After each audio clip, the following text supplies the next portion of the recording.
born and raised here in Atlanta. I go by Credit K on most social media.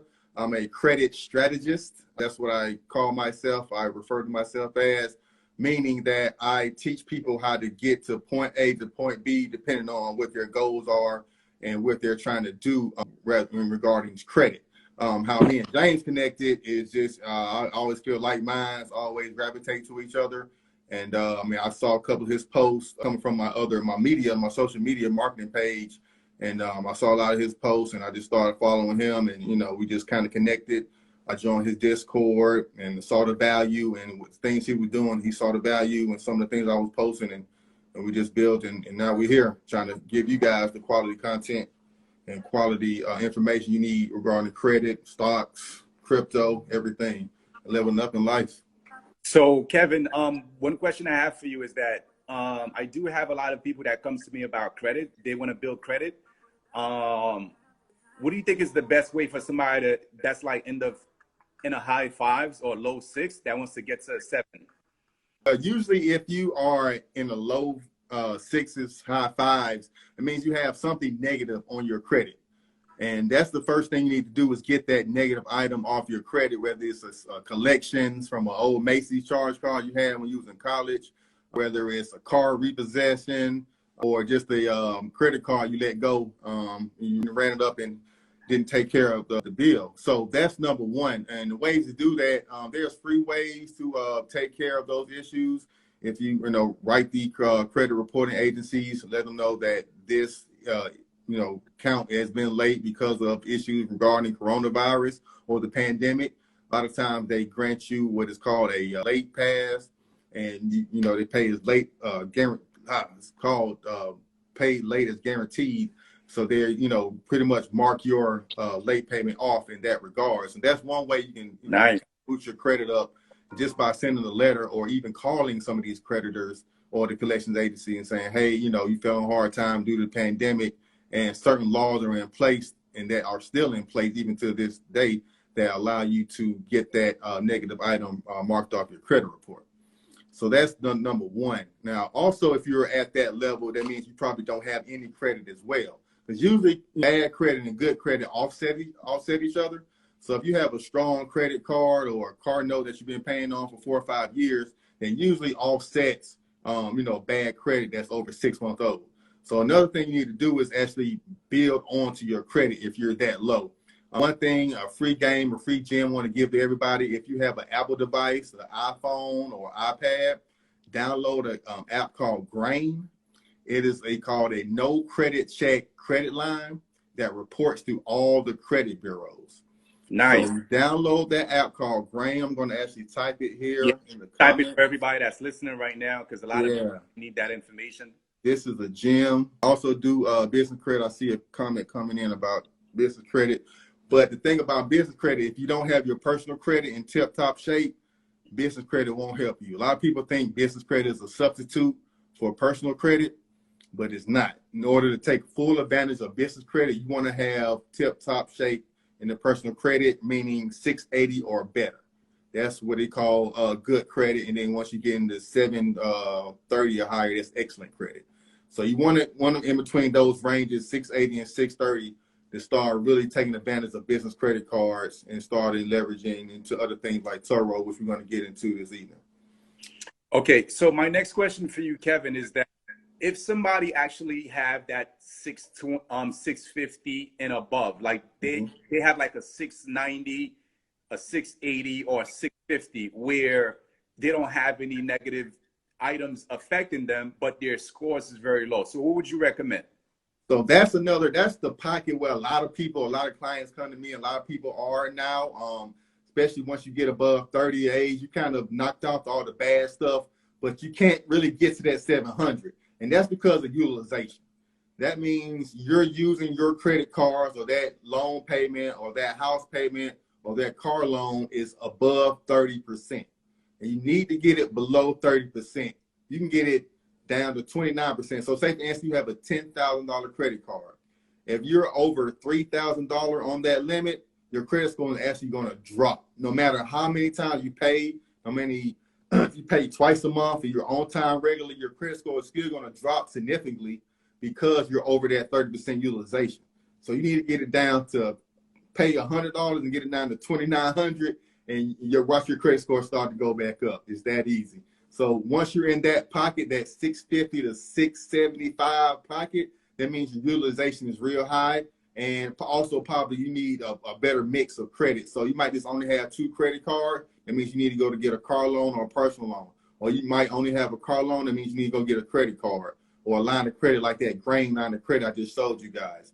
So, man, but especially if you're at that score, you can get some credit cards, a good credit card, starter credit cards to get at that score would be Discover It. The Discover It card is great for starter people who don't have a credit score established or any other credit cards. Those they give you high limits, man. No, one of my guys, we're going to get to that question in a minute. One of my guys on here, actually, I helped them secure, I think about 9 or 10 grand. Sent him over to Discover. He got approved for 8,000. And I think Chase Platinum, Discover gave him 8 grand. Typically, they start people off with 5,000, but he got approved for 8,000 or 8,500. Kwame, are you on here? Can you let everybody know, please, the exact amount? And Chase Freedom, which typically start around like 8 to 10,000. I guess that's what I got approved for. I got 8 of them. So I got 12, and one of them is 15. So I sent him there, and they gave him only, I think, 1,500. And then Discover gave him like 8,500 or 8,000. I was shocked, but now he's in good shape. So one question is, I paid off a 6-year car loan. Why did my score drop 92 points after payoff? The beautiful question. I love when you get that question. It's because that was probably your oldest account. Age accounts for at least 20% of the makeup of your credit score. So age of account is very important. That's one of the reasons why I haven't fully paid off my student loans yet.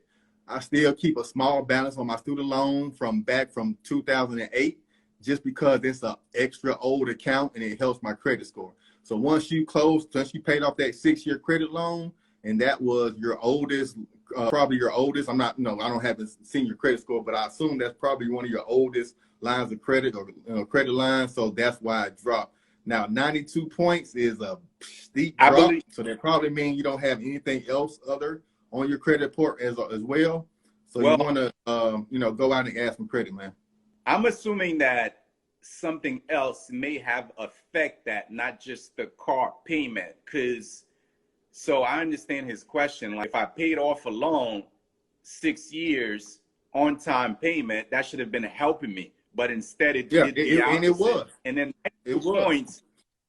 92 points, a lot of points. That's a lot. You got to do like that. That's just way too dramatic. So I could see why he's so confused. But like I said, I think he either give him 92 points. He should have gotten 92 points, not dropped 92 points. So, usually only lasts about a month or two. Usually it kind of goes up, but that 92 drop lets me know he doesn't have anything else on his credit. He doesn't have a good mix of credit. So just need to add some more credit card. Either get a personal loan, get a quick loan from like U.S. Bank or somewhere, and So Kevin, I'll tell you what I've done to actually boost me up a bit without working with anybody. So what I did was that, number one, I went out and I applied for like a personal loan when banks used to do personal loans. They're not doing too much of that. A lot of them stepping away from that, but some banks are still doing it. But anyway, I would go out and get like $1,000 personal loan, $1,500, something small. A lot of times it's not because I need the money. And this is why I tell people, try to get credit cards that are like 10,000 plus. If you could get at like a $7,000, $8,000, awesome. But once you have 10,000 plus, it's considered collateral, and it makes your credit profile looks good. So I was trying to give that advice to a lot of friends. They're like, well, I don't want a lot of credit card debt. I don't want credit card bills. I don't want to be in debt. I don't want this. I'm like, no, you need to apply for it so your profile could look strong, so you could create strength in your profile. A lot of them did not get that. All my credit cards, most of them at 10,000, 15, 20,000. That helps maintain my score, and it helps also my utilization. That way, if I charge something for $5,000, I'm not at that 30%. You understand what I'm saying? I'm not at that whatever. I'm not 30, 40%. So I could go out and charge 2-3 grand, whatever, right? Because my limit is like, you understand what I'm saying? 15, 20,000. Well, Now I and could that's go where I out and like to shop I transition want. into to business credit cards, because if you had a business credit card, you wouldn't have to worry about the utilization and on that factor. But on the same time, it doesn't help your personal credit score. So it's kind of a trade-off. But something I want to get into about how business credit cards are a key way to high utilization, and you still, have the advantage of using those credit cards. But I did see a question about someone mentioned about why it's so hard to get over a 700 credit score. I wanted to tune into that, hot vegetarian. Basically, why it's so hard to get over a 700 credit score is because age of credit is so important. The mix of the amounts are important, as well as the time you're paying on those accounts. So if you have a 680 and you're trying to get above 700, that utilization is key. Make sure your utilization is down. You need to get it even below the 30%, down to 20s and even the 10s on most of your accounts. The amount of accounts also plays an account. If you only have 3 accounts, one credit card, 1 car loan, maybe a mortgage, or 2 credit cards, 1 car loan, you need almost like 6 or 7. That's what's got me to my 750 or higher, having 7, 8, 9 accounts. I don't know why people are so afraid of credit card. I understand why, because if you don't have that discipline and you don't trust yourself with a $20,000 credit card sitting in your pocket, then it might be best not to apply for it. But older we get, we got to get disciplined. We got to understand that spending money on stuff you don't need, buying people stuff for Christmas that especially like I have kids, they only play with the stuff for one day. Yeah, we got to get out of that and start making money off these credit cards and letting them stack up and letting the credit aid. I'm actually one of those people who actually do not, this is going to sound bad, but I do not focus around buying my daughter gifts for a holiday just because it's a holiday. I just don't do that. I don't know. My mindset just worked differently. There's things that I do for her that's like much bigger